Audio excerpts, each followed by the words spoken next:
Howdy, Juliet. Hello. Hi, everyone. Welcome to Narrative Dissonance here on Unsafe Space. Today is Halloween. Yep. Monday, October 31st. How you doing, Juliet? You good? Doing great. Been a busy day Yeah? so far. Nice. Do you have any children in your life that you get to steal candy from? Oh yeah, I have twin 5-year-old nieces that are already jacked up on sugar and just getting more and more excited because it's almost that time. So it's been a day, yeah. Here, I'm gonna do some magic. Ready? Oh, there we go. Nice. If I put you on this side, you're closer to the camera, so I can look at your face in the camera. Smart. At the same time, or closer. Yeah. For those of you who are new, welcome.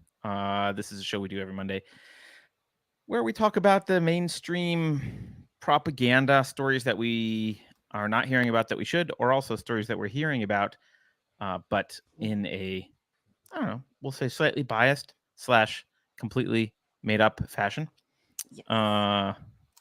We usually have guests, panelists, but today we're just going to fly solo again. We did it last week. It actually turned out pretty well. We're going to do it again. It's Halloween. We've got a bunch of stuff we want to talk about, so we're just going to do that. If you want to support the show, you can support this show and everything else on Unsafe Space at unsafespace.com, where you will find writing, videos. Maybe that's the totality of the content. Oh, audio podcasts. It's all there.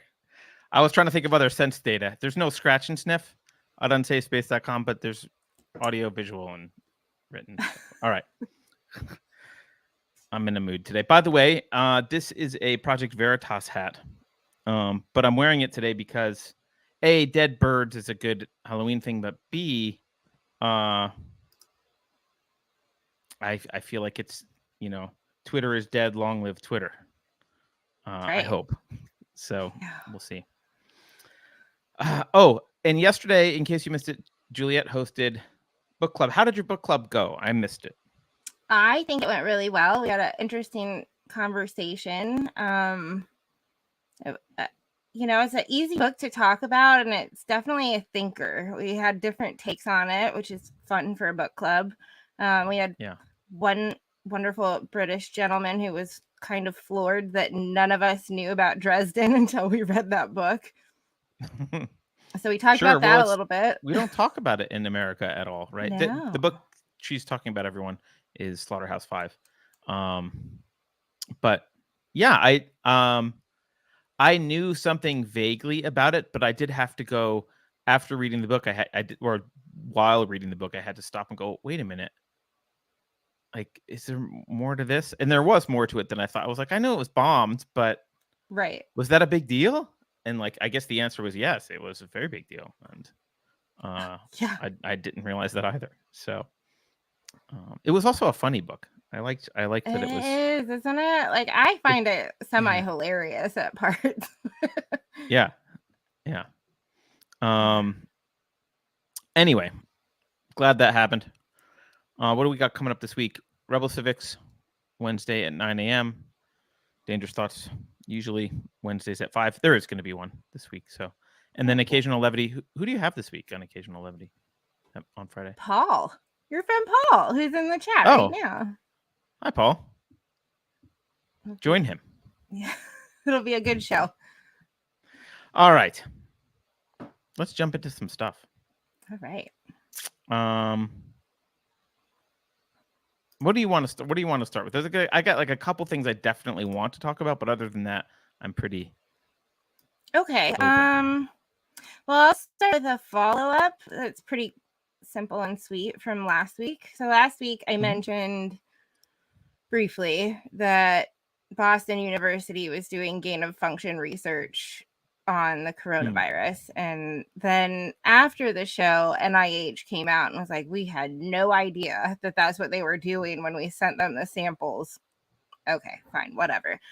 So then, since then, it's come out that labs in the UK were doing the same exact thing, inserting the Omicron spike protein into the original Wuhan strain. So the most deadly strain and the most virulent form of it, right? It sounds like a great idea and something we should definitely be doing. Well, if that's not bad enough, the government lab in Bethesda, Maryland, is now doing gain of function research on the monkeypox, making it. Oh, that's maybe they could put the Omicron spike protein in there. Why? What would happen? And the part of this that drives me up the wall is during the Obama administration, the same lab was doing gain of function research on something, and it's all still pretty classified, but there are a couple documents that have come out. Basically, there was some kind of whoops-a-daisy in the lab. A report made it to Obama's desk, and he absolutely freaked out, shut it all down. He was like, we can't be doing this kind of thing in Bethesda, which for those that aren't from this area, it's right outside DC. And it's heavily populated. They could do it in red states. That would be okay with him, but not right outside DC. Right. I mean, I'm one of these, like, if you want to do crazy mad scientist experiments that could, like, wipe out half of humanity, do it in the Arctic somewhere. Yeah. I don't actually think the government should be doing any of this. But definitely. I could see there's probably a scientific reason. I know as crazy as it might sound, there's probably a decent exploratory and even possibly preventative scientific reason to stick the Omicron spike protein into the original variant. Like there's probably a reason to do that. And you could, if you're a biologist, you could probably make a reason for what, make an argument, and I would go, oh, okay, that makes sense. But it is the kind of thing you ought to be careful with, and maybe not just funding willy-nilly. I don't want my tax dollars funding this stuff willy-nilly. No. Because also there's no liability here. Right. It's like when it happens in a government research lab, and like I love that you called it an oopsie. Like no one gets in trouble. There's no accountability. If you were to do that in your house, I assume you would go to jail if it got out and be fined heavily, and possibly, who knows? You would go to jail. Right. Who knows what you would be charged with? Manslaughter, at least, right? But mass manslaughter. So, well, and then, government officials they don't get charged.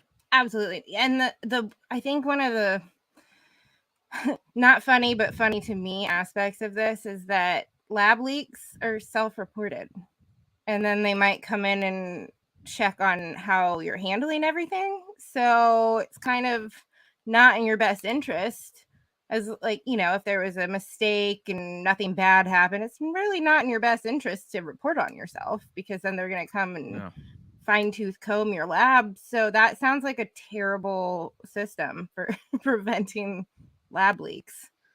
I remember reading something like a year ago about maybe it was 2 years ago. It was when the Wuhan lab was in the news. About how surprisingly common leaks are, even from level 3 or 4 or whatever labs are. Like it's not unheard of. This is not like it never happens. It definitely happens. Oh, it happens with an alarming frequency. Yeah. I like the Antarctic idea. Or Mars, it couldn't spread. The moon, whatever, somewhere. Just go somewhere. Like put it. There was a really bad Netflix series called The 100, which I think was made for 13-year-old girls. But because it's one of those things where like the adults are all retards, and if they only listened to the kids, and it appeals to female vanity in an excellent way. But there's my daughter's watching it, which is why I know. There's a someone had an AI in this series at one point, and they moved it to this doesn't make any sense because an AI can presumably travel across radio waves, but they moved it to space to isolate it from Earth because they were concerned about the AI like infecting the internet and doing all this other stuff. That's not a bad idea for a lot of actual viruses. Like oh, you know what? If you want to have a space station, maybe that's a thing to do. The stuff that if it gets out of control, kills us all. Maybe keep that away from us. Yeah, or, just not be mad scientists and let's just stop messing with it. I understand that maybe there is a benefit if nothing goes wrong, but the risk is, to me, just not worth the reward. It's also, I mean, long before any of the pandemic stuff, I've always had like the heebie-jeebies about contagious things. So, playing with them in a lab and potentially spreading it everywhere is just gross to me. Well, it's for your own good.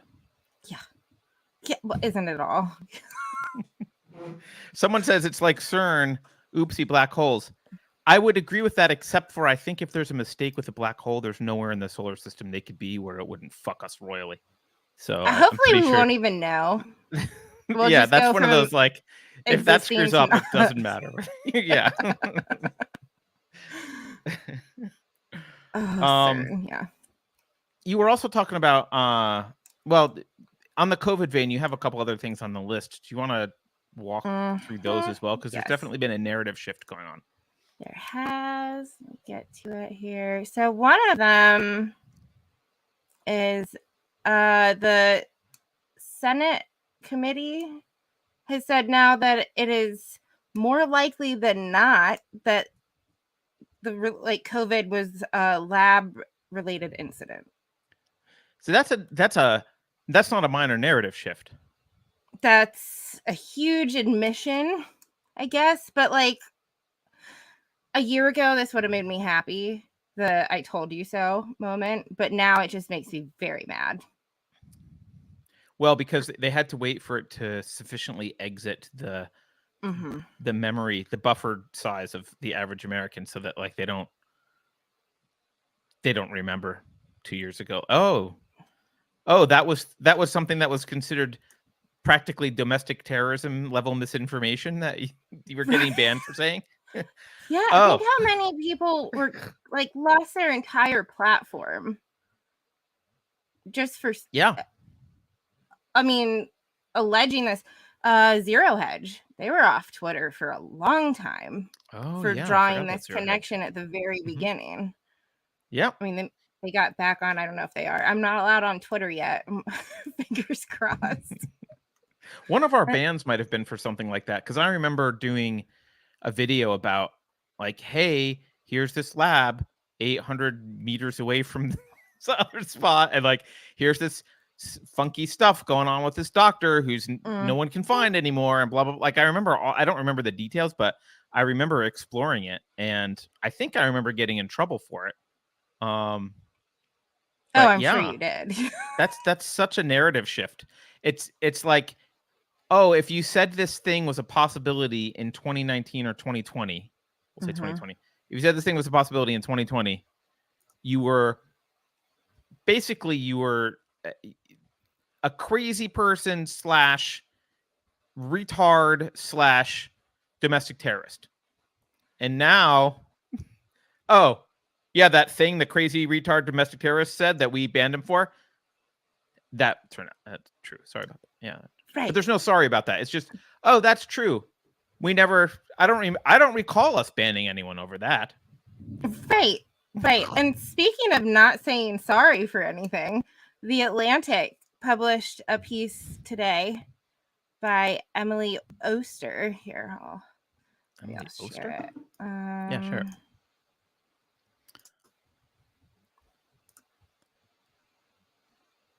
There we go. Okay. Streamlabs is very Turning on the screw says the science changed, Carter. Right. Yeah. The science changed, except for we're talking about an incident that happened prior to all of this. So it was an investigation. Right. It was, and some people were like, hey, the guy holding the knife with the blood trail to his house might be the one responsible. And the entire media was like, no, it definitely wasn't him. That's misinformation. Right. These people. Okay. You should have the ability to share now. Are you logged into? I didn't log in yet that way. Okay, sorry. I'll add it. There we go. It was a day. Okay, so look at this. Let's declare a pandemic amnesty. We need to forgive one another for what we did and said when we were in the dark. Fuck you, Emily. Yes, Fuck absolutely. Oh, we need to forgive you for vilifying people, taking their jobs, destroying their businesses, kicking them off of social media. We should forgive you because you were in the dark. It's one of these long Atlantic things where they like to hear themselves talk. Some of these choices turned out better than others. The health risks of in-school spread were relatively low, whereas the costs to the students' well-being and educational progress were high. You don't say. You think? Latest figures if on only someone laws, had warned you about that. Right. It's almost like you should have at least let us talk about it out loud with each other so that, there was actually a discussion, not just one side. Another example. YouTube, we're reading directly from an article here. When the vaccines came out. It's an Atlantic article, YouTube. They're part of the cathedral. Right. They're on your side. Okay. When the vaccines came out, we lacked definitive data on the relative efficacies of the Johnson & Johnson shot versus the mRNA options from Pfizer and Moderna. I thought we knew that everything was great. I forgot that. 100% effective, right? Yeah, that's what I thought we knew. I thought that was the science. Sorry, go ahead. The mRNA vaccines have won out, but at the time, many people in public health were either neutral or expressed a J&J preference. This misstep wasn't nefarious. It was the result of uncertainty. Obviously, some people intended to mislead and made wildly irresponsible claims. Remember when the public health community had to spend a lot of time and resources urging Americans not to inject themselves with bleach? Nobody did that. That didn't happen. I remember when the public health community pretended that they needed to spend a lot of time and resources doing that. Yeah. My gosh. Given the amount of uncertainty, almost every position was taken on every topic. And on every topic, someone was eventually proved right. And someone else was proved wrong. In some instances, the right people were right for the wrong reasons. Oh. So even if we were right all along, it was for the wrong reasons. Yeah, it was for the wrong reasons. I think it was because you're a hateful, xenophobic bigot. Yes. That's probably... And I hate children and old people and grandmas. But yeah, guys, I recommend only reading this nonsense if you're in a healthy state of mind because it's infuriating. All right, I'm gonna say something. I'm gonna stop prefacing shit. Okay, here's something that I have observed that I'm not 100% sure is true, but I think so, and I've started to notice this. Okay. I will preface it by my personal thing. None of us are perfect. We all make mistakes in our lives. When I make a mistake and realize it, I typically try to admit it. So let's say I was on the side of the Atlantic 2 years ago. I would have, look, I am sorry for shutting down debate. That was wrong of me. I shouldn't have shut down debate. The free speech is very important. And we didn't really have all the data. I jumped on the bandwagon. There was peer pressure to disagree with this. I was treating science like a religion. Thus, I was treating Fauci like a religious figure, a divinely inspired religious figure.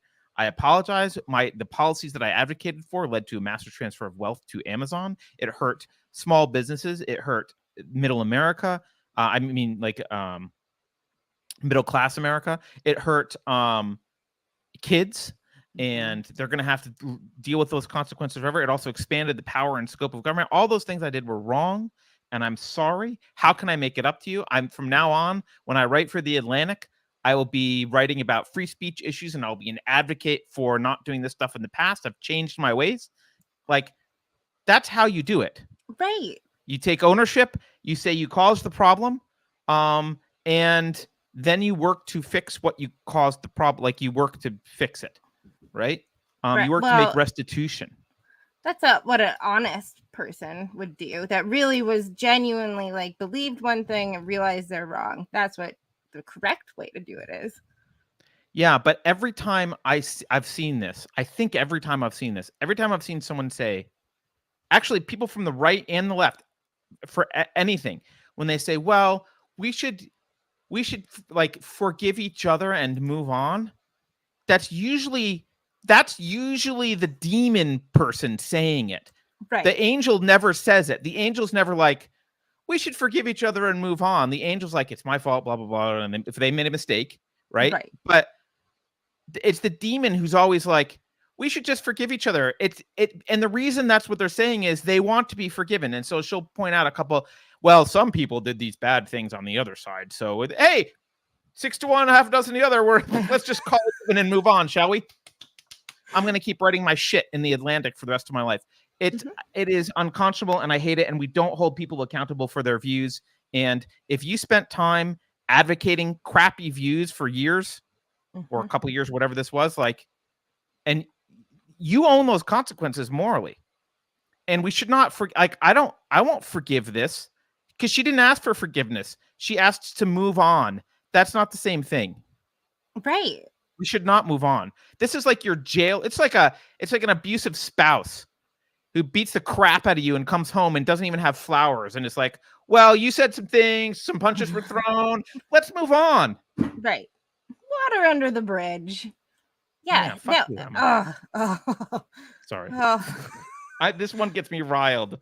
Yeah, it's infuriating to be, literally like othered for years just for questioning things, basic logic. Like, hey, there's this crazy thing that just happened in China, and there's also a level 4 biolab right there. Is it possible? Studying the exact thing with the world-renowned expert on that thing right there, who's suddenly missing. These are unrealistic questions to ask, and as we say, and there's an authoritarian regime, by the way. Right. Like, we always say this, so like you know something's wrong when you're not allowed to ask questions. You should be allowed to ask questions, because there should be answers to those questions. Yeah, absolutely. And I don't think I've been too nice in the past. I think often. Well, I don't think we should forgive people who did, like, this is not to forgive someone. They need to A, actively take ownership, and B, really make a concerted effort to make restitution. Absolutely. Well, yeah, a true apology, you admit what you did wrong and then promise not to do that anymore. And usually you make restitution. Like, if I hit your car, I wouldn't just be like, oh, sorry. I would be I'd also be like, not only will I not hit your car in the future, here's some money for the damage I did to your car. Like, that's part of right. Yeah. Our friend, your friend, Paul. I don't know if he's my friend. He's everyone's friend. He says the science changes based on whom is funding it. Yeah, that is correct. I bring this up a lot, but the Alex Epstein's knowledge system is a really good concept to have in your head about how scientific data percolates down to the population through experts and advocates, and eventually The Atlantic and whatever. Like, it's not science. Nothing you hear on mainstream media is science. That's not the science. Those are conclusions from advocates working for someone who works for someone who works for, or is related to, or knows someone who heard it from someone, blah, blah, blah, who is eventually the scientist at the end of that chain. Right. Which, I think a lot of people just really don't understand any of that, but they should. All right, I'll end the COVID segment with a white pill. Speaking of restitution. Wait, I have one more COVID black pill. Okay, Not a black do black pill. pill first. It's not really a black pill. It's just another frustration. There was another narrative shift I saw also. Ooh. Did you see the narrative shift to? It turns out that we're going to be more sick this winter because our immune systems were depressed because we were slathering antibacterial hand gel on ourselves and wearing masks and isolating for a year. What? Mm-hmm. That's now on that's like on like an NPR and mainstream leftist stuff. Like, no way. Mm-hmm. Yep. Oh, we're gonna have a harder. It's gonna be, and I vaguely remember people talking about that too. Yeah. And it's actually, it's something I've been noticing just on random podcasts I listen to. Everyone is always sick. Everyone is always sick. I keep hearing, sorry about my voice this week. I got another cold. Well, yeah. Gee, oh my gosh. These people. I just like Monty Python, so I had to throw G-Man's comment up. Let's not bicker and argue about ooh killed ooh. That's great. All right, let's lower our blood pressure here. The white pill. White pill us. White pill us. New York Supreme Court reinstates unvaccinated employees with back pay. Judge says it was about compliance, not public health. You don't think, huh? Yeah. Who'd have thought it was about compliance? Oh, if only someone had been saying that too. If only someone said, hey, this is about expansion of government power and compliance, and this is an authoritarian move. It's a power grab. It's really a shame that the mainstream media couldn't find anyone who with these prescient opinions about what would happen. What was going on. Oh, and I don't have the thing pulled up. I'll find it for when we post links in the description. But Italy has just decided to rehire all their unvaccinated doctors and nurses. Oh, really? Yeah. Well, getting a medical degree and then having experience as a doctor is not an easy shoe to fill if you're just going to fire them for it's hard to replace those people. Right. You can't just be like, well, my leftist cousin who's an AOC supporter, he could take over. Like, no, that doesn't. Well, yeah. As it turns out, the people that worked that whole time before there was any treatment or vaccination, they worked. They should have still been allowed to work. They would have been fine. Shocking. I don't know what was that was just compliance too, though, right? Because it was like, well, what? We're not going to let you work because you might get sick. Well, that's my own problem then, right? Right. But it's interesting timing. All of what this makes coming it interesting out, timing to you? Midterms for midterms? The U.S. There's a lot of shifting of it, like casually admitting a lot of things that are obviously true were true. Very in a gentle way, like, well, we couldn't have known, but it turns out, that's interesting because that's a big thing for a lot of people. It's a lot of people didn't like that, the way it was handled. So they're trying to distance themselves from, from that. I think we couldn't have known is spoken way too often. Absolutely.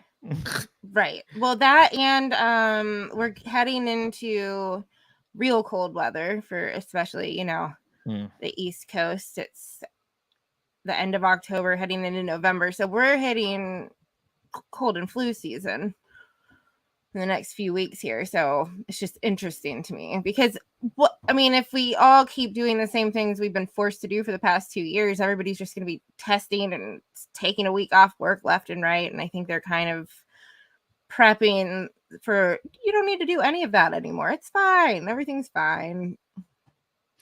I guess this is COVID related too. You're reminding me, did you see the Foxconn news in China?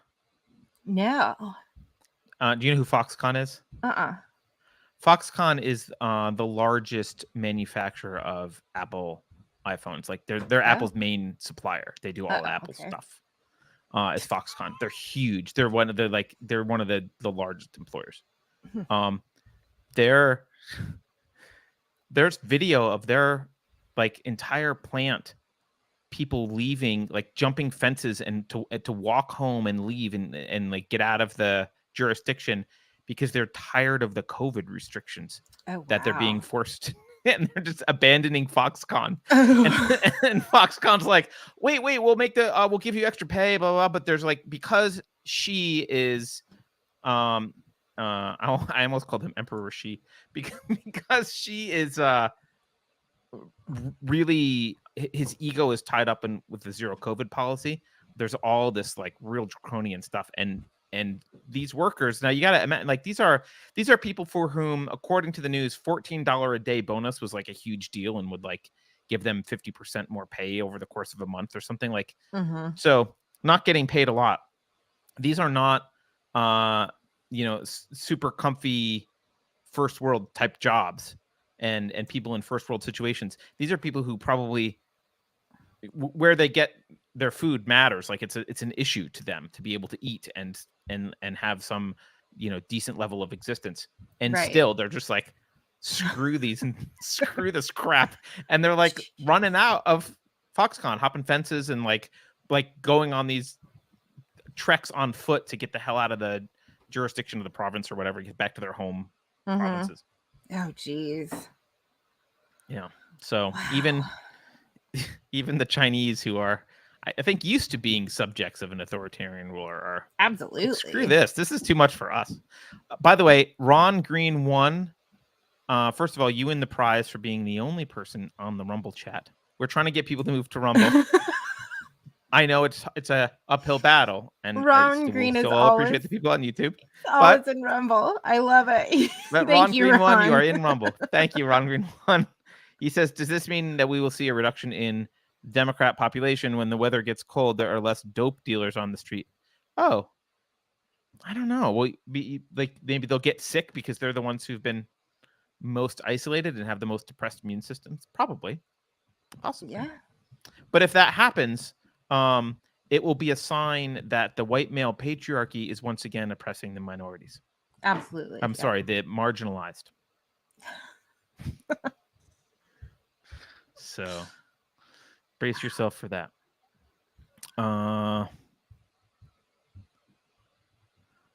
Trigger warning's making an apology that's not necessary, so I'm not even going to read it. Don't worry about it. Trigger warning. Okay. All right. Did you want to move off of COVID? Yeah, we can move off of COVID. Okay. Can we talk about Twitter in one form or another? Yes. Let's first talk about what's going on with Twitter. Elon now has full control. He fired the board. He's the sole board member. He mocked, I think late last week, he was mocking HR for an automated email that he got sending him to a mandatory management class now that he was part of management. That's hilarious. Yeah, he was mocking that. He also made some comment that there's 10 managers for every coder. He, I guess earlier today, made some ultimatum about changing the way the blue check thing works. Twitter Blue works, and they have like a month to do it or they're going to get fired. He's he's harsh. I think that's funny. Honestly, there's going to be a major meltdown. There will be a lot of tears when these people lose their blue check marks or have to pay for them. Oh, look at this. We have a whole bunch of other people jumped into Rumble after. Thanks, guys. Someone says, do we have to say something? We're here. That was enough. That's good. Thanks. Gene says the only problem with Rumble is it lags even more than YouTube for me. Yeah, look, technologically, YouTube is superior. The problem is YouTube seems to have a problem cutting out whenever you talk about anything that's... And when I say cutting out, I mean getting you banned. Whenever you talk about anything that's not allowed. There's a glitch in the system where if you say something that's wrong, your account gets thrown into a lottery, which might get it deleted. Yeah. So you had other Twitter stuff though, I think. So I have a bigger Twitter thing. You do yours. Mine is All right. Do you know Curtis Yarvin? No. How would you know him? Mencius Mulbug. Do you know that name at all? Uh-uh. He's a pretty well known guy on the right who is I will say extremely smart and knows history really well. He's got a really good understanding of history. But B, completely unconventional in his approach to stuff. And sometimes I read him and I'm like, this is spot on. Like the guy really, he's thinking on a level that's really interesting. There are certainly things I disagree with. Like I think he's a monarchist or a neo-monarchist. He thinks we should have a king. Okay. But he runs the Gray Mirror is his Substack. Okay. And he had a really I totally recommend this article. It was a really interesting article about Twitter. Let me see if I can share this. Hold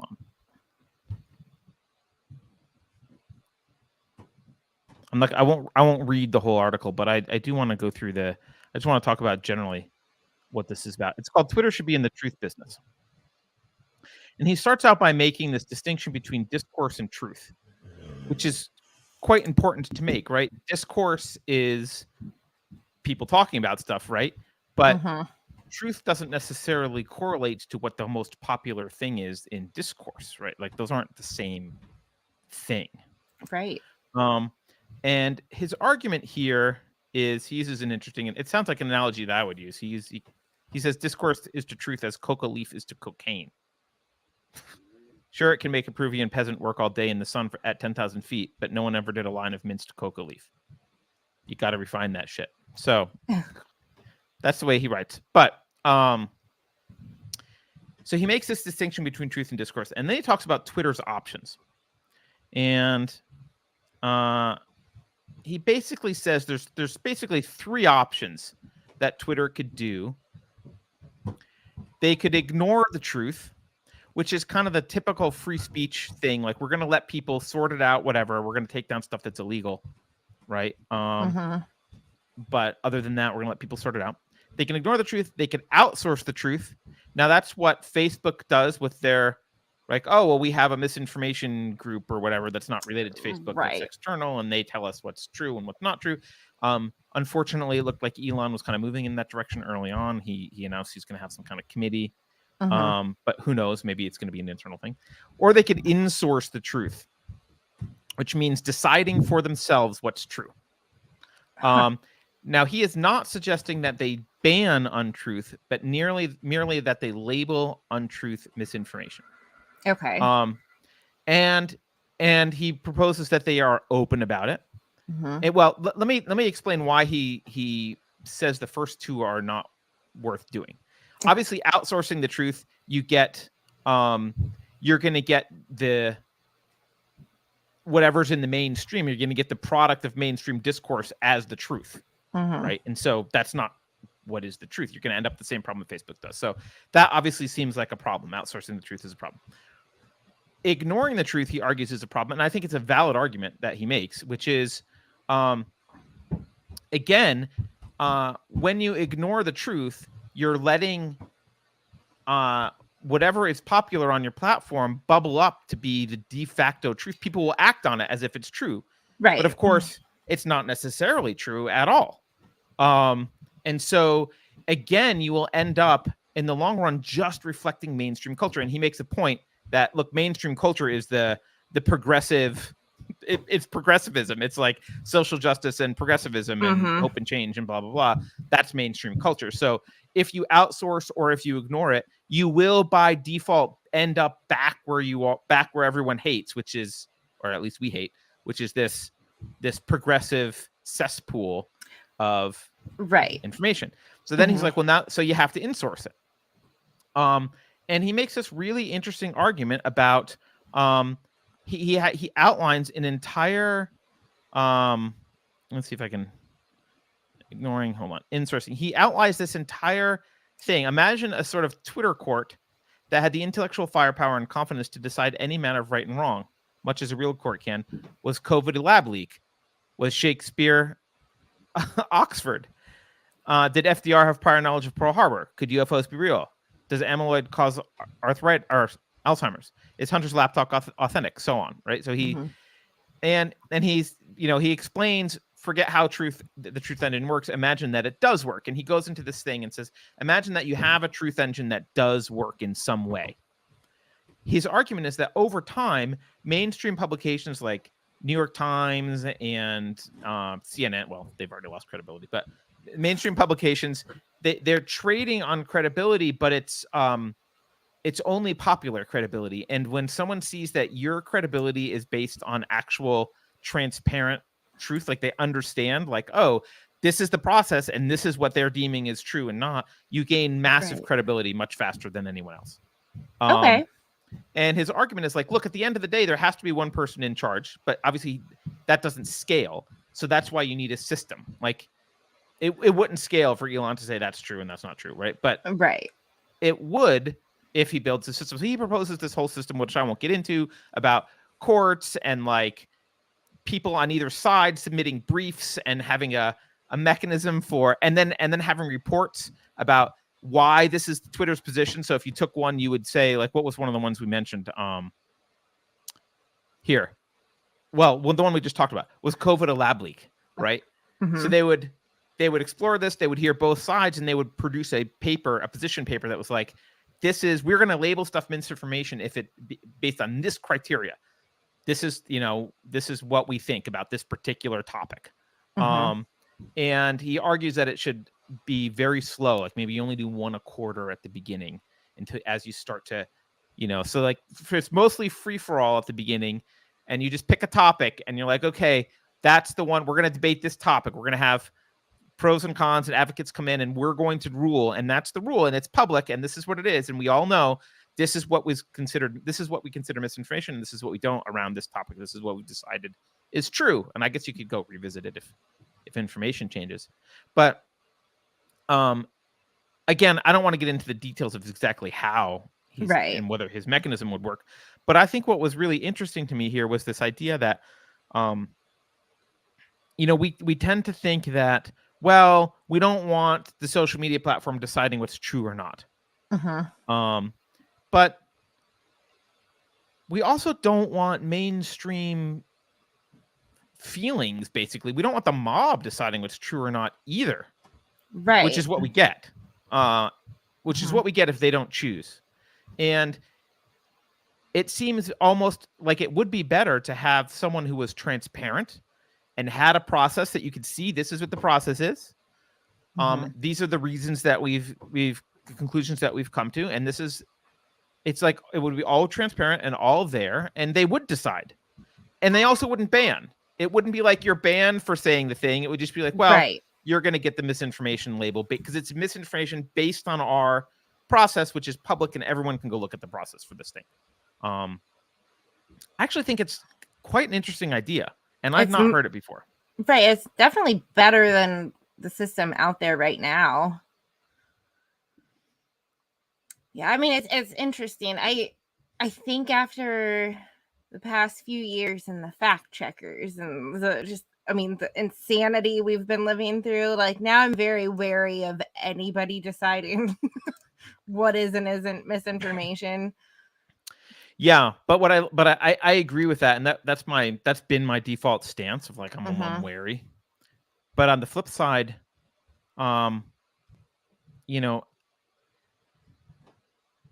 someone is going to decide. Well, or a mob. Like, and if you're in a position like Elon is to be that person, instead of shirking that responsibility and saying, well, I'm going to let the mob decide because who am I? His argument is like, you should step into that and say, who I am is the owner of Twitter. That's who I am. And I'm going to be transparent about it. Right. So that it's not, there's nothing underhanded. This is what I'm doing. This is why. Now you understand the platform. I like the honesty inherent in that. And I'm sure I wouldn't like I might not like always the conclusions, although I imagine that if the structure is really good, just the arguments will be fascinating. And if I really cared about one of them and I thought they were wrong, I might impassionately want to argue one of them. You're like, wait a minute, let me submit an argument about why this is wrong. And if it does turn out, if Elon turns out to be the equivalent of a radical lefty and it's a postmodernist platform, at least we know, and it's very clear, and there's no like, okay, fine, like we'll go somewhere else. That's fine. We're not at the whims of the mob. We know it's not objective truth in the sense that a lot of people use it, where it's like a lot of people use the word objective truth to mean something outside of reality somehow makes this true. Like, oh, that's true. Like, that's not how objective truth works. It's an objective process. It's like anyone can analyze it and use their reason and go like, yeah, this is a debatable, like there's real rational arguments here. It's not based on like, why was I banned? I don't know. Right. Like, it's transparent. Yeah. I mean, it's definitely more back to, I mean, truly classic philosophers, how they came up with their ideas is they would form an idea or an argument, and then they would go argue it with people. And if somebody broke through their idea, they'd go back and work on it, come back again. And that's how we got some of the great ideas that have been around since ancient Greece. Is because that's how they did it. It wasn't just, here's my idea and now all of you are wrong, which seems to be how we do things now. Yeah, although, I mean, so someone in chat says how we all decide for ourselves. Well, ultimately, we do all decide for ourselves, right? We ultimately do that. But I think he makes a really good point. Like, I'll speak for myself. I would rather have a platform in which I don't want censorship on the platform. Okay, so that's out the window. But assuming there's a misinformation label that goes somewhere, I would rather have a misinformation label as a result of a transparent process that I could actually participate in if I wanted to, where there was a judge at Twitter and there was an escalation path and this was the rule, and the rule is very transparent and we all understood what it was, and that's what caused the label.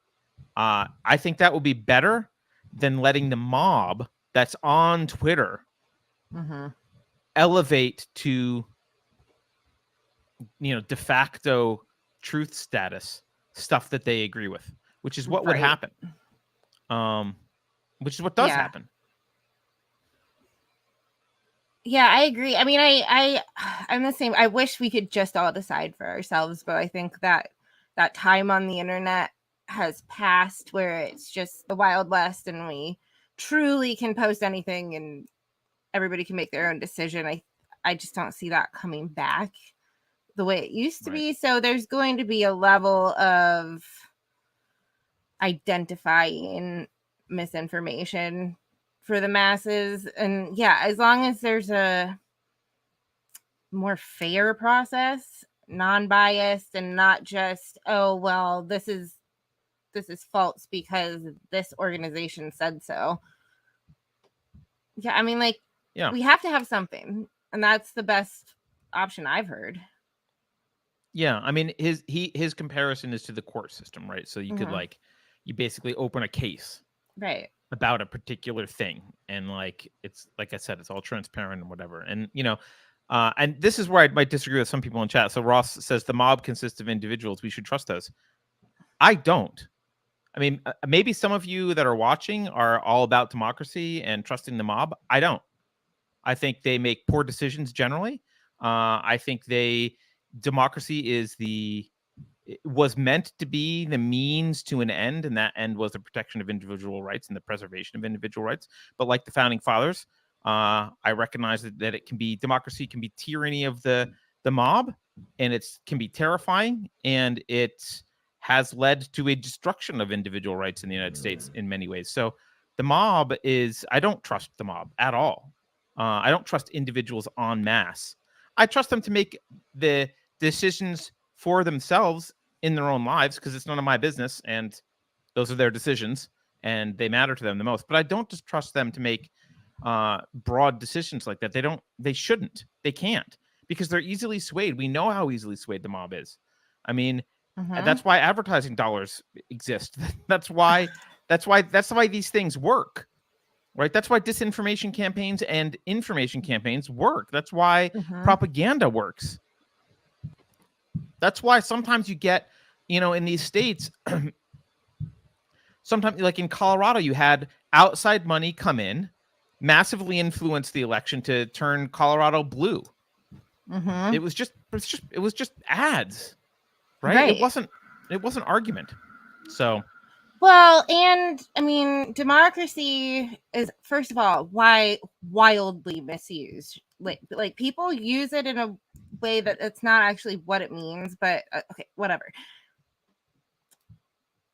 The founding fathers here really went out of their way to try to create a system that prevented the tyranny of the majority, which is what flat out democracy leads to. That is the mob. Right. The bigger group wins, and everyone with a dissenting opinion has no say anymore. And that's certainly not a fair way to run a country.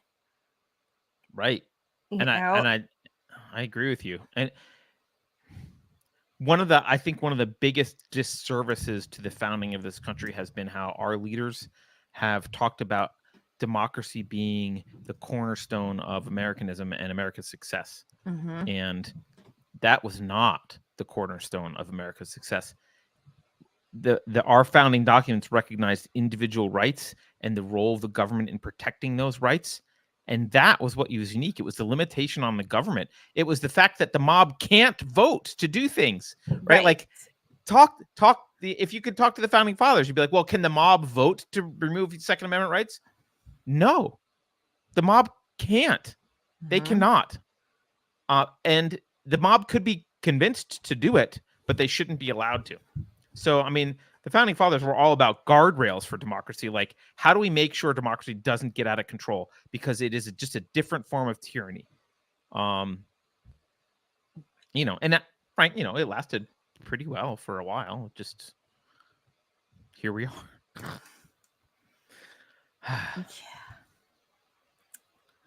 All right. Anyway, I thought it was an interesting article. I recommend. I will put a link to it in the chat if anyone wants to. Yeah. Yes. Someone said, Ross again says that has more to do with miseducating the people than with their bad choices. Well, but if they're miseducated, then that's how bad choices happen. Yeah. Right? Like that. Though you can't say, well, people are miseducated, that's why they make bad choices. Yeah, of course, sometimes, but they're always going to be miseducated. So leaving it up to the mob leads to witch burning and bad choices. Like, that's what happens. You get a lot of tribal, horrible behavior. There is no example in all of history where a pure democracy voted for the smartest thing that was best for them. That was like the individual rights. Like, that just doesn't happen. Like, they didn't. Absolutely. It just doesn't happen. America wasn't founded by, this nice democratic vote. It was guys with guns kicked the British out. And then they sat in a room and wrote they wrote right. Other documents before the Constitution, but Yeah, but they didn't have AKs, Carter. They just had muskets. Right. Okay. Ross is really upset with this. Who's to say what's best for them? That's my point. No one is. They can say what's best for them as an individual level, but what they can't do is violate individual rights of other people. And if you let the mob do whatever, they will violate rights of individual people. And that is wrong. That's what individualism is. You have a right. You have a right to life. The mob can't enslave you morally. Right. But they will. That you get slavery. You want to do that, you'll get slavery. And the founding fathers knew that. I don't this misplaced trust in the mob is not going to help you. I don't know how you could ever see a mob and say, "Oh, they make good decisions." The mob votes, right? That's the problem. The mob votes. That's why there's an electoral college, and they didn't used to vote for Senate either. The founding fathers were terrified of the mob. I don't know the solution exactly. I'm not on the Curtis Yarvin we should have a monarchy bandwagon, but No, I don't think that one's. I understand the sentiment. Right. Yeah. All right. Let's move on. We can keep arguing with chat. It's not going to work. Okay.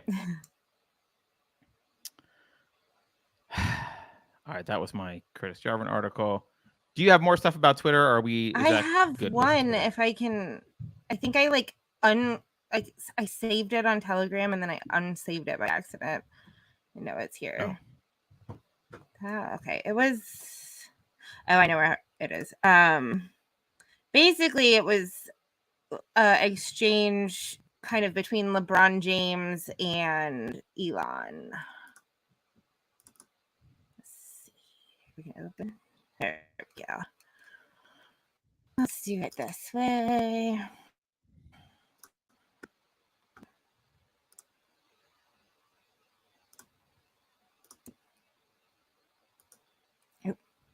Boom. Okay, shared. I made it worse. Okay. All right, it's a learning experience. There we go. Okay, so LeBron said, I don't know Elon Musk, and to be honest, I could care less who owns Twitter, but I will say that if this is true, I hope he and his people take this very seriously because this is scary. So many damn unfit people saying hate speech is free speech. It is. Free speech covers hate speech. I'm sorry, LeBron. But in response to Phil Lewis saying Elon Musk's Twitter takeover sparked a surge in the use of the N-word on the social media platform. A social media research group told the Washington Post the use of this slur increased by 500%. Okay, all right. And then I have a theory anyway, even if that's true. And yes, here Elon replies with just a quote tweet, which is nearly all of these accounts are inauthentic. We've taken action to ban the users involved in this trolling campaign and are going to continue working to address this in the days to come to make Twitter safe and welcoming for everyone. So, shockingly, an increase by 500% of accounts just suddenly just like screaming the N-word all over Twitter was probably a bot farm. Gee, I wonder who would have an incentive to do that. Right. Who would want their sudden? I mean, it's just so obvious. Elon takes over, and suddenly, the N-word, like, yeah, because he took over, and they're like, see, look how bad it is. All right, yeah. Right. You know, thanks also, I'm just throwing this out there. Twitter is a program that, you know, has an interface we use. It would not be very hard to just make it impossible to tweet that word. Right. Like, and of course people would do it.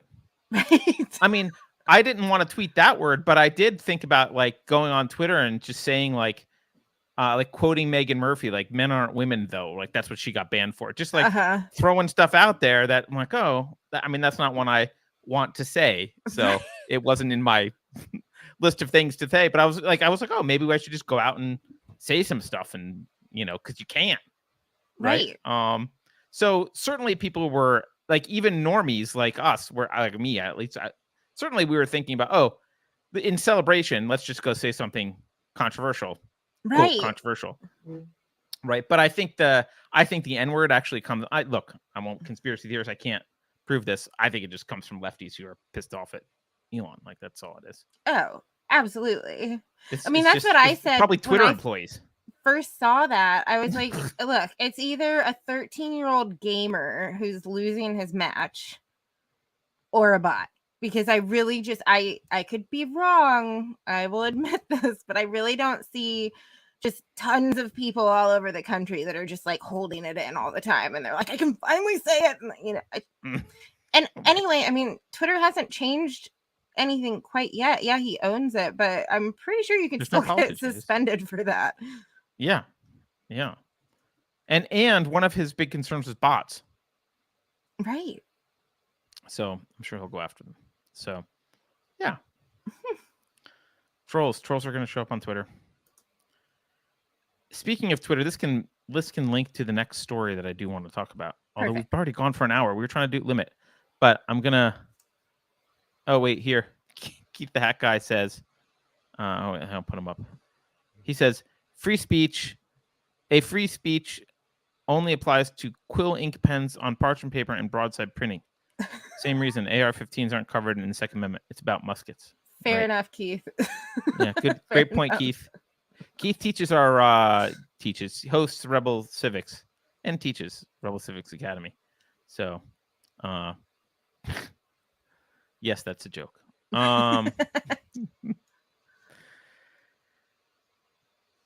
Elon also got in trouble for tweeting something and then deleting it with respect to Pelosi. And I know some people in chat want to talk about Pelosi. Okay. By the way, I'm sorry, I got to pick on Ross. Ross is the guy picking on me about mobs. And then he's like, spot on, Keith. The only reason that the Second Amendment works is that the mob can't vote it away. Most people would vote it away. Most people would not be on your side. So if you didn't restrict the mob, you would lose the Second Amendment. All right, I'm gonna stop picking on you because we can't actually make progress in a conversation over chats. So I'll stop. I'm sorry. It's unfair because I can say long things and all you can do is make a little chat. So he tweeted out. So okay, everyone knows about Pelosi's husband's the assault against him over on Friday night. I think it was Friday night at 2 a.m. or something. And Hillary. So the narrative immediately went to. Okay, wait. Well, I don't even back up. When something like this happens, if you find yourself immediately blaming one political side and not the other, unless the guy's wearing like, I am an Antifa person, blah, blah, blah, blah, blah, or like, I am MAGA, like, unless it's so painfully obvious, shut up about his motivations. You don't know his motivations. Just be quiet.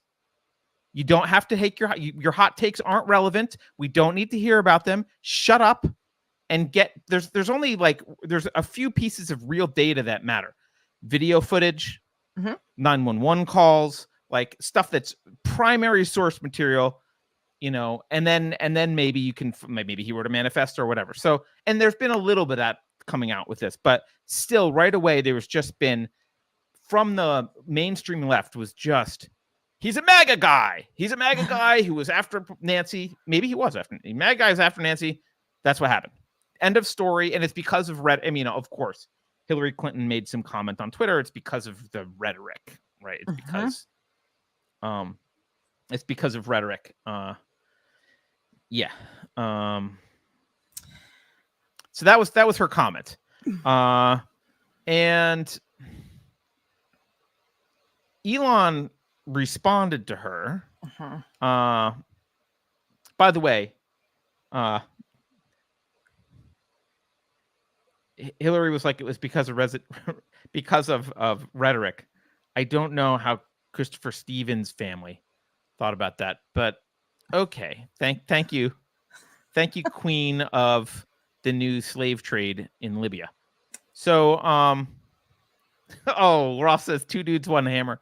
That's sick and hilarious. So, anyway, the guy, he gets attacked with a hammer. Hillary blames rhetoric. Elon tweets a link to an article from what the mainstream media is saying, a questionable site, blah, blah, blah. I don't know. I didn't look at the site. I did actually. I read the art. I looked at that article, but I didn't look at the rest of the site.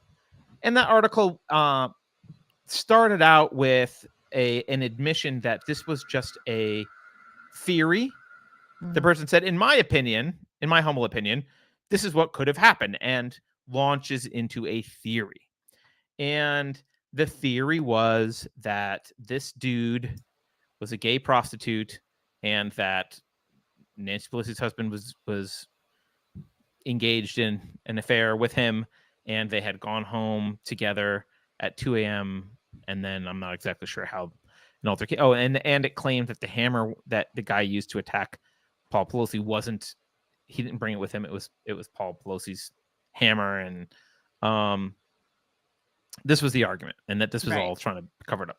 And it was a theory, and it was thrown out, and it was thrown out there, written out there in the internet. And there were some claims that like he was in his underwear. There were like the guy was in his underwear, and all this kind of stuff. Right. So Elon tweets this back to her and says, well, maybe there's a small chance. There's a small chance that there's something else going on here. Right. He ends up deleting it because he was attacked for this, what was called baseless and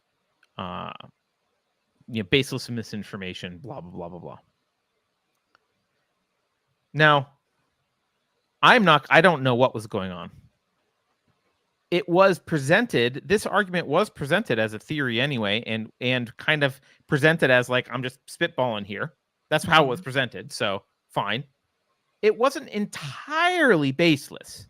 The 911 tape or the dispatch stuff has come out, and like Paul Pelosi did know the guy's name and said they were friends. He's a friend. Yeah.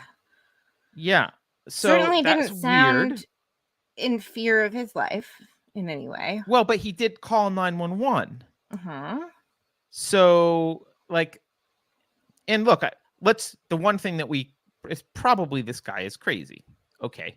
Like, this probably guy has mental problems. He beat someone with a hammer. So we can, that's some evidence. We can say this guy's probably screwed up. Right.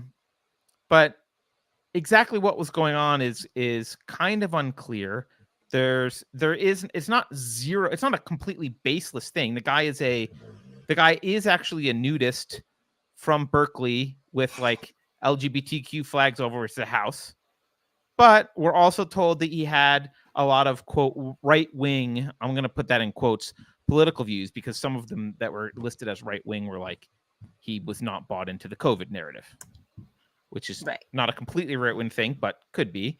And he was apparently yelling like, where's Nancy or whatever. So it could be that this guy has a bunch of political beliefs that are the product of a crazy mind, and some of the stuff is right-wing and some of it is left-wing, and it's all over the place. It could be that he was a MAGA dude. It could be that he was a lefty. It could be not political at all. I don't know. I don't think anyone really knows.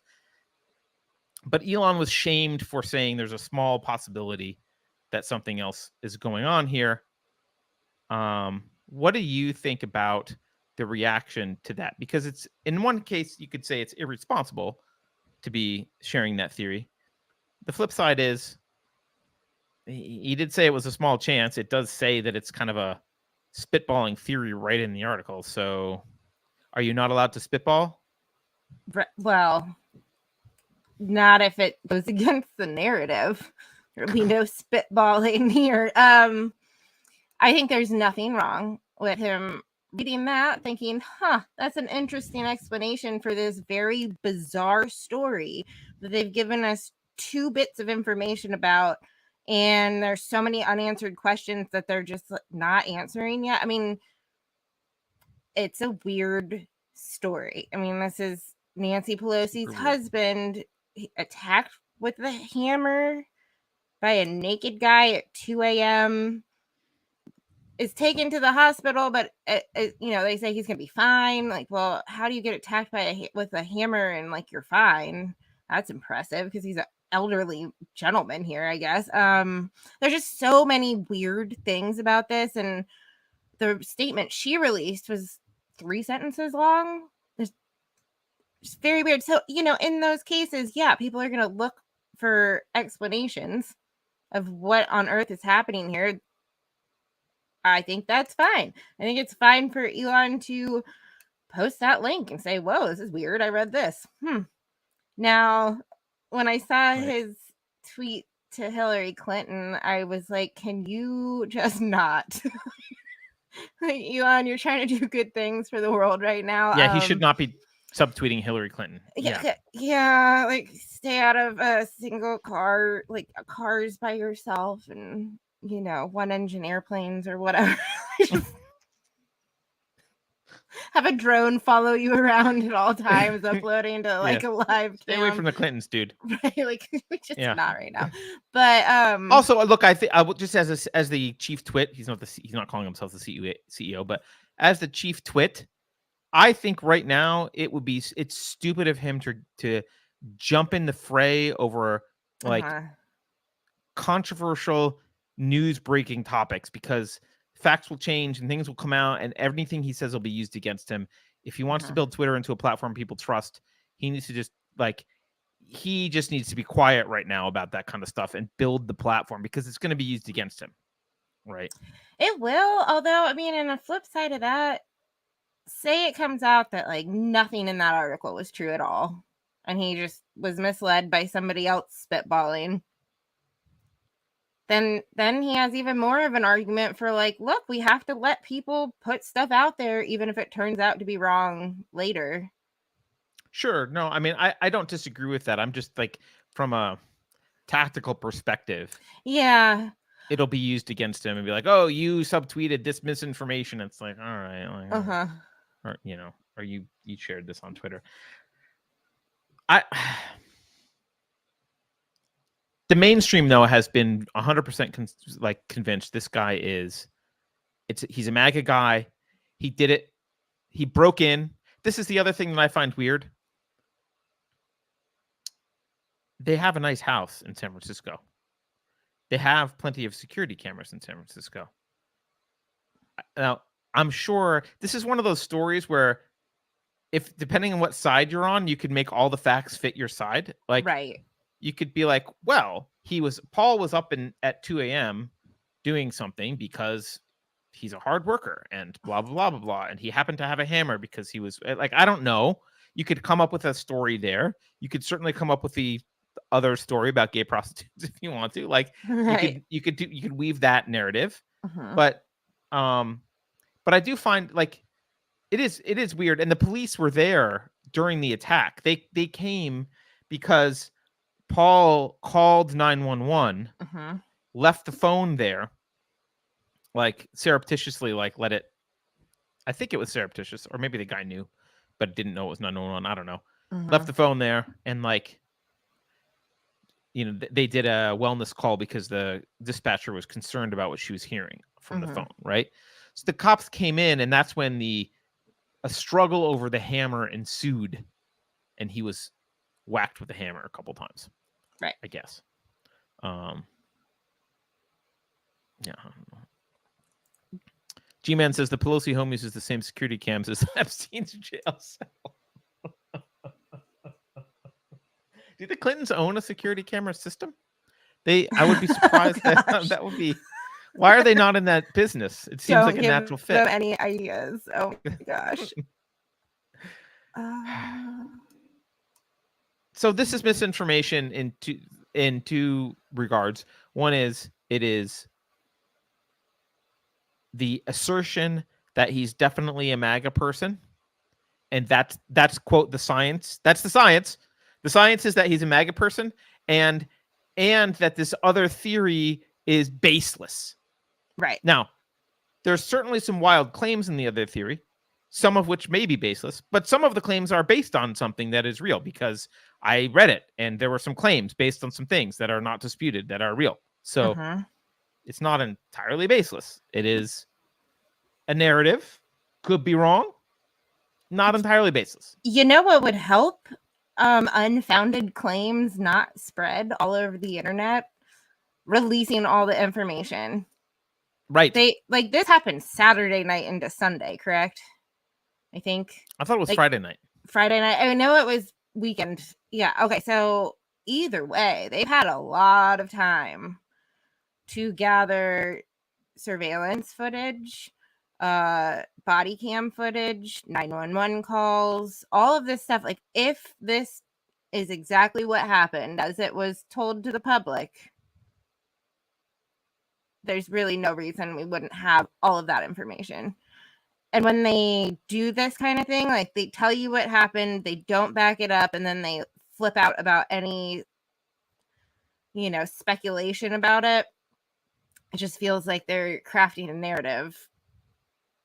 They're absolutely crafting a narrative. Right. And I mean, it goes without saying that an 80-year-old man getting beaten with a hammer is not good, no matter what the narrative is. Like, that's a horrible thing. And like, I don't have to like the Pelosi's to feel bad for him getting whacked in the head with the hammer. But right. The narrative does matter here, because it was immediately politicized. So. Well, that, I mean, okay. So this isn't the first time. Oh. Thank you, Richard. Thank you. That something happens to somebody on the left, and the assumption is immediately that it's some crazy far right person that attacked them.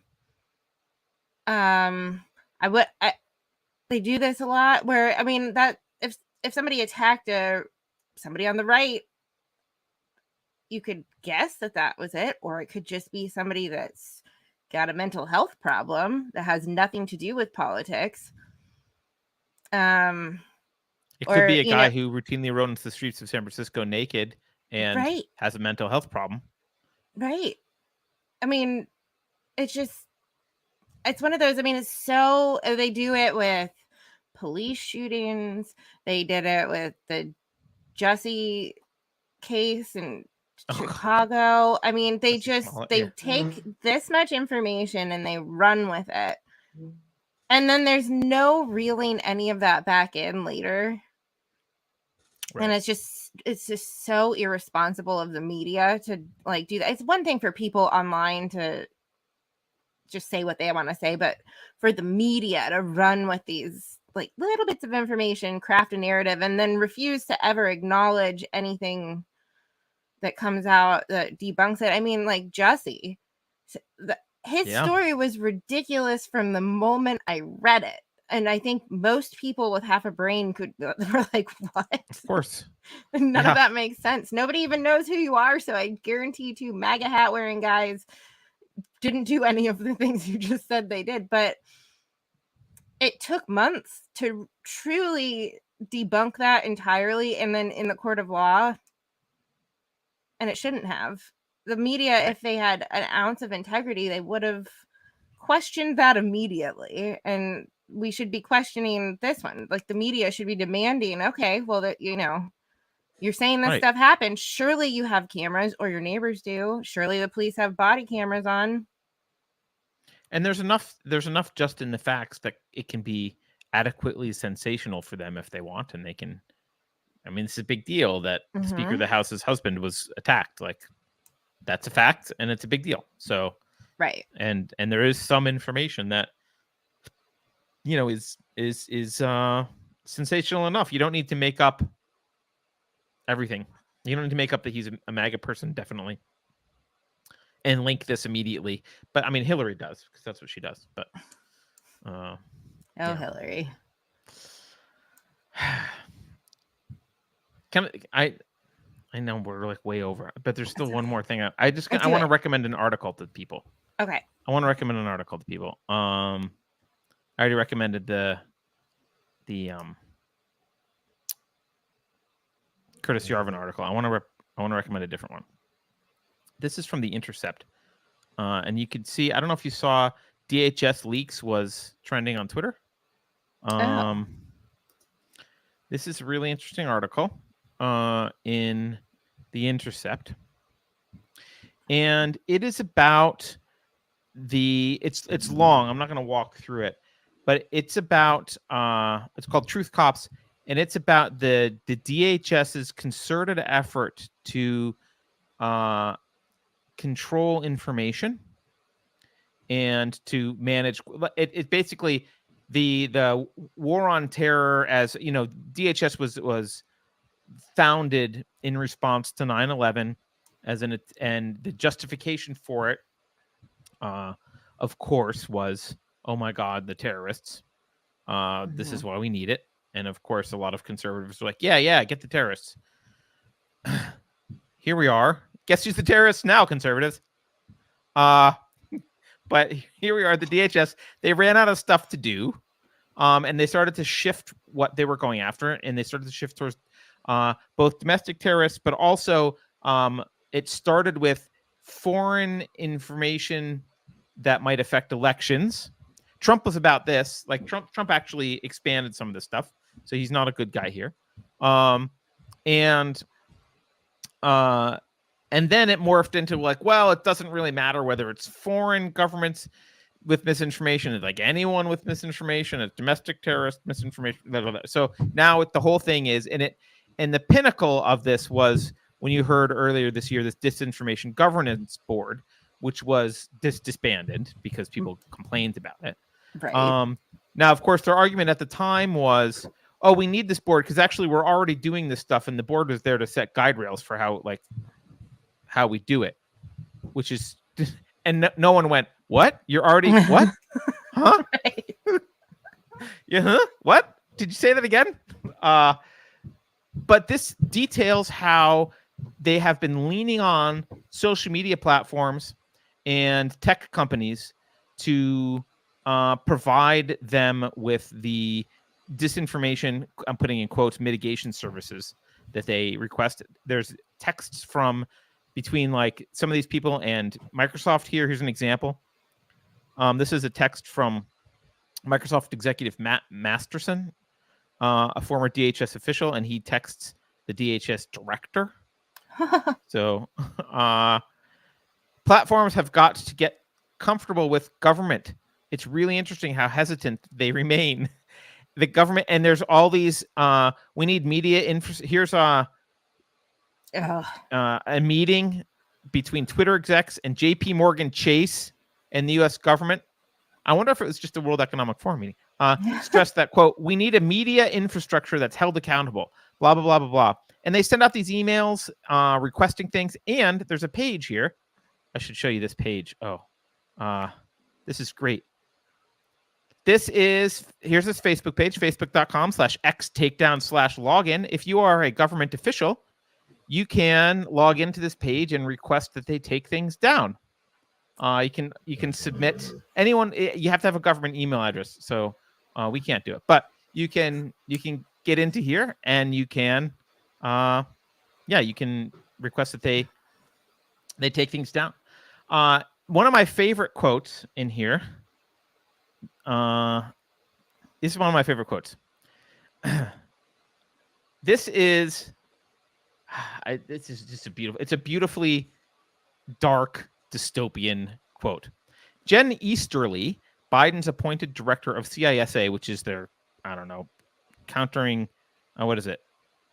I don't know, some cybersecurity thing, swiftly made it clear that she would continue to shift resources in the agency to combat the spread of dangerous forms of information on social media. Quote, one could argue, oh, could one now? One could argue we're in the business of critical infrastructure. One has argued that. I've heard that from politicians. We need to protect our infrastructure. And the most critical infrastructure is, what do you think it is? Without reading. The grid. This is so Orwellian. She's right about this, but it is so Orwellian. The most critical infrastructure is our cognitive infrastructure. Oh my gosh. Your brains are our most, how you think is our most critical infrastructure. So building that resilience to misinformation and disinformation, I think, is incredibly important. I'm sure it is incredibly important to you that the country's cognitive infrastructure is aligned with your agenda. There's other quotes in here. CISA's goal is to make platforms more responsive to their suggestions. So this is the function that should never be any government's function ever, which is, and no agency's government function should ever be, people need to like us. Like, that is the exact opposite of which we have. Like, no, that's not part of your budget. You don't get to advocate for yourselves. That should not be, that's not a valid function of government to make sure people like us, but that's theirs. In fact, here's a Biden statement. You guys, everyone loves Biden. Let me find it. National. Here we go. Biden also prioritized such efforts because Trump did this stuff too. They talked about both. Last year, the Biden administration released the first national strategy for countering domestic terrorism. The strategy identified a, quote, broader priority. The first thing on the list, enhancing faith in, pick your deity, government. Faith in government. That's what you need. I'm curious, does anyone in our chat need it explained to them why the government should not be in the business of enhancing faith in itself? Does that does that need explanation from does anyone need explanation for that? Anyway, this is a long article. It's good because you see the whole inevitability of this, which is you got a government agency, they're tasked with one particular thing. That thing kind of gets solved. I mean, ISIS gets defeated and bin Laden's dead and they need something else to do. So they latch on to the next thing and then they redefine stuff. And now your brain is part of the infrastructure. And hey, and like misinformation is terrorism. And like the whole thing, you can see it. You can see the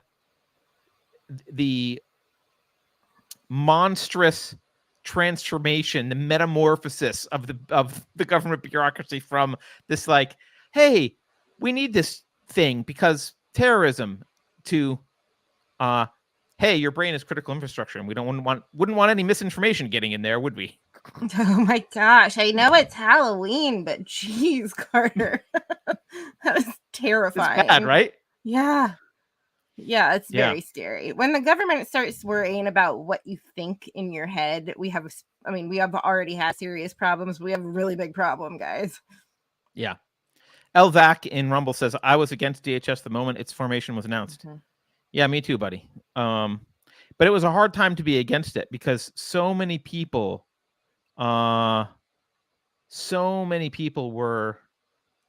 just so terrified of the 9/11 stuff that they were like, this can never happen again. And, like everything, the answer is never to defund the organizations that missed it or screwed up or maybe caused problems like funding bin Laden and training him how to do this for years, CIA. Instead of defunding those organizations, the answer is always we need another layer of more organization and more bloat and more of the same thing. And people bought it. And it was hard to argue against at the time because so many people were, you're a terrorist supporter if you didn't like the DHS. But absolutely, dumb idea. By the way, the other thing that they are doing, just so you notice, they conflate two things, and this is it's pretty easy to miss if you're not paying attention. You can be a supporter of government as such. For example, you could say, I want a limited constitutional government that has the powers that were circumscribed only in the original formation of America, and that's the kind of government I want. That puts you at odds with the vast majority of departments in the executive branch, most of the departments. Mm-hmm. Just you're at odds with their very existence, but you're not anti the government as such. You're pro a particular kind of government. You just don't like all these other things. What they've conflated is if you are opposed to one of the appendages of government, you are opposed to government, which now makes you an anarchist, which makes you a domestic terrorist, and therefore they can do whatever they want to you. That's where this has come. I think it's there. I was going to say that's where it's going. Right. I think it's there. Right. So if you say, I don't think we should have DHS, we should dismantle and defund the DHS. It shouldn't be a thing. You're now anti-government because you don't have faith in government. We shouldn't have the FDA. You don't have faith in government, right? So they've conflated this idea of faith in a government with faith in this particular like giant swamp thing that's sitting on top of the DC. Oh my God. I mean, just because the people are the ones that give the government the power until the scale tips, and then the government has more power than we can fight back against in a civil manner, I guess. It's so overgrown. It's got its fingers in so many things it has absolutely no right to. I mean, they have definitely tricked a lot of people into handing their rights over on a silver platter, like the Patriot Act. Yep. But again, when they start talking, like, you can't criticize the government without being, on a watch list. You can't even go to a school board meeting without being on a Right. Like, right. I mean, hey, the FBI. How many parents voted for this? How many liked the idea of the DHS? And here you are at a school board meeting. Right. I mean, welcome to the consequences of your voting patterns. Absolutely. I mean, very true. But I mean, I look at it, I'm like, okay, the FBI turning on parents at school board meetings that are not making any kind of threat. They're just heated. What recourse do we have other than wait for the next election and hope the people that will do something about it are elected and then do what they were elected to do? I mean, that's not a very good option for anybody. Yeah. I can't remember a time that's ever happened, but this election, it will definitely now happen. Right. This time it'll work. Mm-hmm. Well, that's why I think that's one of the things, just to circle back, that's one of the things that's interesting to me about the Curtis Yarvin article, because it's this thinking about how do we, this is not an argument about who to vote for or what to do government wise. It's an argument about like someone needs to pick, people need to start stepping up and saying, yeah, you should be allowed to speak stuff, but I'm declaring by my own judgment what's true. And if you run a platform, you can still do that. Like, anything you do, you can say, if you run a company, you can say, no, look, this is it. This is what I'm declaring. Like, that's okay. And I think we all are afraid of being tyrants, like little tyrants, because it seems kind of tyrannical to do that. I mean, that's an issue that I've struggled with, is like I'm always too much wanting a committee and like not wanting to piss anyone off, and like it's not a good leadership quality. But I think we need, people need to grow a pair and step up and say, look, I'm in charge of this, and these are the parameters of the discussion, and if you don't like it, move on. Because the left does that, but they do it in a smarmy way where they're pretending that that's not what they're doing. Right. And so if you stand up and say, I'm just going to let free speech happen and I don't really have an opinion, first of all, that's not true. You do. And second of all, well, the left wins because they're in control of the narrative. Right. So Richard Pett says, everything looks like a nail to the left. Maybe hammer envy. In this case, he's talking.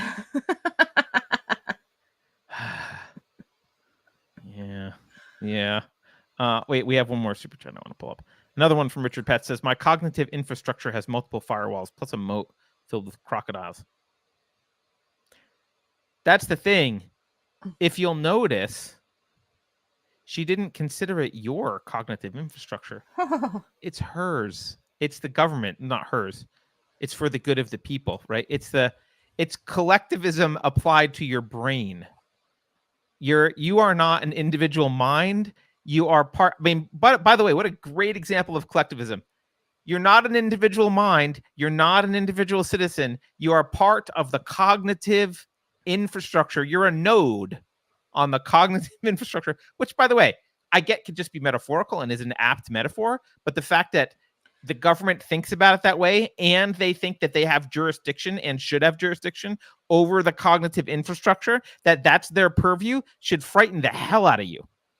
Oh, absolutely. And I mean, we've seen this happening. They just put words to it. I mean, think about all of the doctors that question the narrative on COVID, or this environmental scientists and geologists and meteorologists that have questioned the climate change stuff. They get shut down, kicked out of academia or whatever they're in, and like booted. And so they're no longer in the government controlled cognitive infrastructure, which is going to spread only the right ideas to the rest of the population. We've been seeing it happening. And I think they know that the only way to prevent anyone disrupting that is to silence them on social media. Because what else are you going to do? Go stand in the middle of your downtown area on a box and with a bullhorn and just yell about things? Well, they do have other ideas as well, though, and those involve ESG and rolling this out so that you can't function. I every time I think about ESG, I just wonder if you can start out with a negative score, because I'm gonna. Yeah, I'm sure you can. Like, I'm sure by the time my youngest grows up, actually even my oldest, by the time she's 18, if there's some kind of ESG score, they'll be like, "You're whose child?" Oh, yeah, you've got a deficit, girl. Right. I'm sorry. Day one, you're in a deficit. Right. You're unhireable, and no one will ever rent you anything for the rest of you. Oh, but you don't. No one owns anything either. So here's a list of things you can do to get to zero, and the first one is renounce your father. Right. Yeah. Pledge your love to the party. That's right. We laugh because otherwise we cry. Right. Or like otherwise you end up the guy on a box in the middle of downtown screaming with a cardboard sign that the world is ending. I mean, there are only two options here. Yeah. But we do need to build, I think we need to build a parallel knowledge system. Just like Alex Epstein talked about in Fossil Future, there's this knowledge system that's mainstream. I think we need a parallel knowledge system, and it needs to be vetted. It needs to be better. It can't be someone said a thing and it's against the libs, so therefore we take it as fact. It's got to be vetted and real, and be like, yep, this is a better system. Yep. Can you imagine how wonderful it would be to just be able to go and access all of that information in one place? I know. Instead of chasing people around social media. By the way, it's really hard to even look into this. I tried to look at Elon's original tweet so that I could find the article. And I ended up going to just archive.org because his tweet was there. But that was even not super easy because getting a link to his tweet, none of the mainstream articles linked to his tweet. None of them linked to the original article. They just said it was a debunked article that was baseless. Right. They said he tweeted, but they didn't link to his tweet. I finally found one. It took me like 30 minutes to find searching to find an article that had the link to his tweet. No one linked to the article, to his tweet. And then his tweet listed the article. And then I was like, okay. But it was, it's not, they don't make primary source material easy. Why would that be? Also, why make it so hard to look at a debunked article? Right. You know? If I wrote a scribe that said like, if I had a big argument about how 2 + 2 was 8 or 5, and it was a bunch of bad math and obviously stupid stuff, they wouldn't feel the need, and for some reason it was related to mainstream news, they wouldn't feel the need to not link to the site. They would be like, this guy's crazy, look. Right. And they would link to the site. Exactly. They wouldn't be like, this guy has a crazy site, which we're not linking to or mentioning at all. Like, why, are you scared of those arguments? Richard Pett says, things are actually looking up here in Canada, mostly in Alberta, with the new premier. She has said out loud that they will challenge Ottawa and go their own way, hopefully, if still holding my breath. Good luck, man. I don't know. All right, we failed. I failed. No. We could have stopped at an hour, and I pushed us, but I wanted to talk about the DHS thing. Anything else we need to do? No.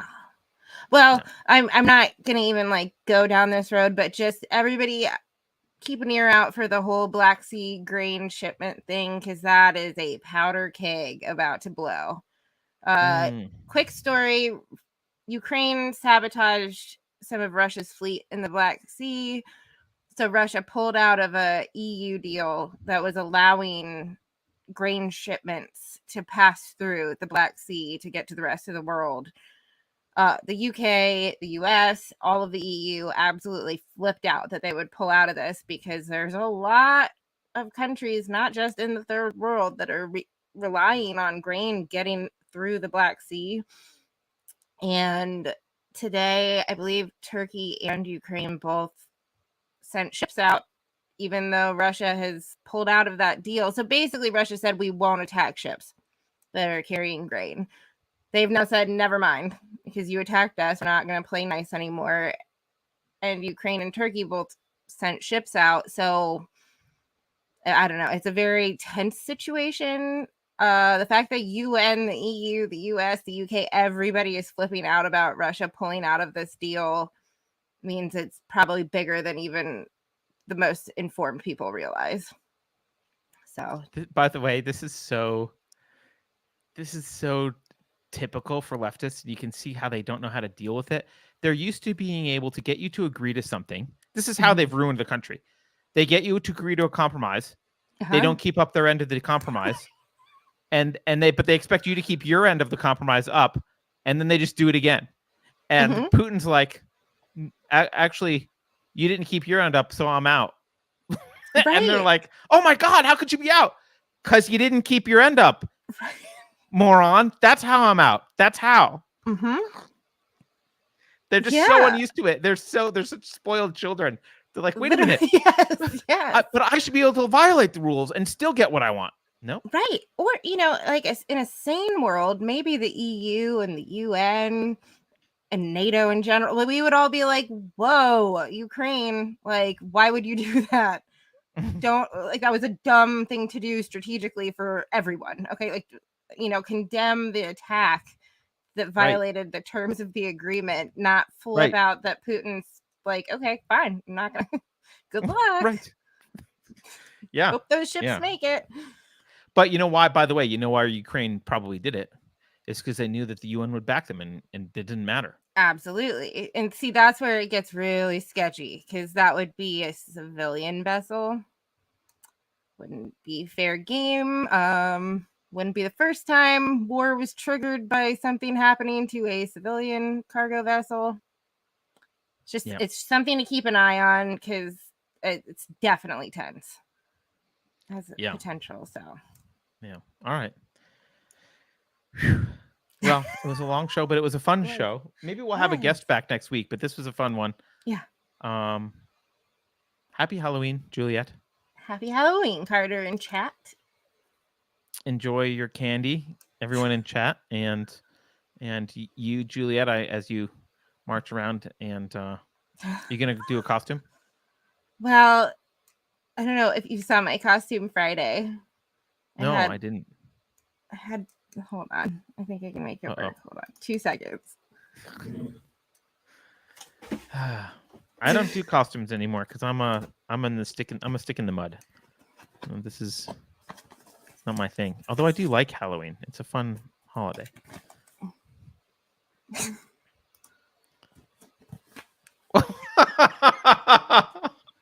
Okay. I don't know if that's awesome. Age appropriate for 5-year-olds. Well, I swore on this, so it doesn't matter. Oh, but you're 5-year. Oh, yeah, 5-year-olds. Yeah, they're like leopards this year. They don't know. They're just gonna be like, it's a president. They don't. Like, what? Who's that? That's an excellent costume. Yeah. For those, if we make this into we usually make these into a podcast. For those of you listening, it's a cardboard cutout of Biden sniffing her hair that she puts behind her back. Yeah. So it's an excellent one. All right. Well, thank you all. Have a good Halloween and a good rest of the week. And am I forgetting anything else, Juliet? No. I don't think so. All right, great. If we forget if you're looking for information on any of our shows or what the next book is, unsafespace.com. It's got it all. Yes, it does have it all. And the next book, I think, is going to be The Girl with the Dragon Tattoo, but we don't know what the date is. Okay. Because I think Mr. Richard Petz in chat said he wanted to do it, but he has not picked the date. So if he is doing it, that will be the next book, and he will tell us the date. But so you can bother him and chat about that, but we don't know the date yet. So anyway, have a good one, everyone. Juliet, take care. Bye, guys. See you later. Bye.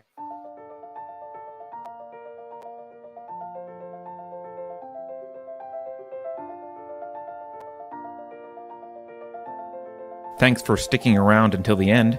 If you're new to Unsafe Space, check out our deep content library that includes discussions with everyone from James Lindsay to Brett Weinstein. And please consider helping to fund our work by visiting unsafespace.com/donate. You can find us on a variety of social media platforms, and you can find a community of like-minded individuals on our Unsafe Space Discord server, which is open to financial supporters at any level. We hope to see you there. Warning. This is an unsafe space. Dangerous ideas have been detected. It would be better for your health if you forgot what you just heard. That should be easy for someone of your intelligence. The following co-conspirators are hereby ordered to watch CNN. Experts agree that 87,000 new tax collectors will make inflation feel like less of a problem. I think we can agree that the FBI's track record speaks for itself. If you think about it, only government-sanctioned experts should be allowed to express opinions. But don't. Think about it, I mean. That's not your job. Thinking has been scientifically proven to be less efficient than compliance. Science, scientific, and scientifically are registered trademarks of the World Economic Forum. Unauthorized use is prohibited. Computer voice courtesy. Never mind, that last line is fake news. Please disregard it and return to your safe space immediately. There will be cake.